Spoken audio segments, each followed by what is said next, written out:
Obviously you can't do all the things you used to do. You can't on any given night say, oh, I'm just off for an hour down the pub. It becomes a bit of an operation. Make sure you've got this, make sure you've got that.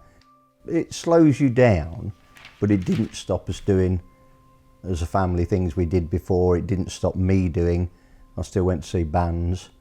Went to New York with my sisters and with Dan, and we did all them kind of things. So it was only in 2017 that it really started slowing me up, where I didn't want to do so many things.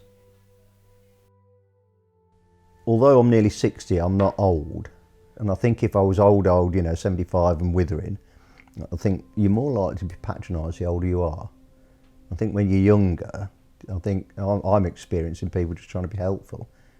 And I've certainly not been, in fact, I've definitely never been patronised.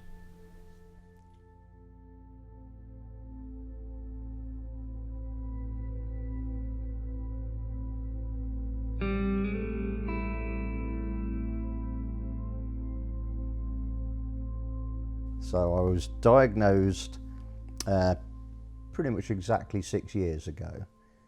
Small lump on my knee. Doctor thought it was a Baker's cyst, and then he phoned me back and said he wanted to see me on a Monday evening, which is very unusual, and told me he was 99.9% sure it was a cancer, and it was. It was an osteosarcoma. So going forward, there was chemotherapy. There was an operation on my leg where they did a tibial replacement, which is putting metal in and plastic of the knee, and they hope to cut away the margins where the cancer is infected. I remember we went to camping, a big group of us, lots of families, and I remember walking over a bridge and Mick was walking in front of us and he was limping. And I said to my friend, I said, we've got to get him to the doctors, and that's where we left it. He went to the doctors, basically got told to wear a support and to take painkillers, and then probably a month after that, he went back to the doctors and said it's no good, it's not getting any better. So then he was sent for an X-ray, and that's when they suspected the cancer.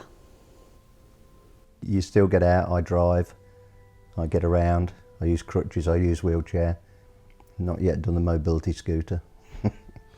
That's to come. The first thing is telling my wife and then telling the boys, and that's hard because she wasn't with me when I was told. And then going on from that, I had a sleepless night or two and then pretty much got my head round it.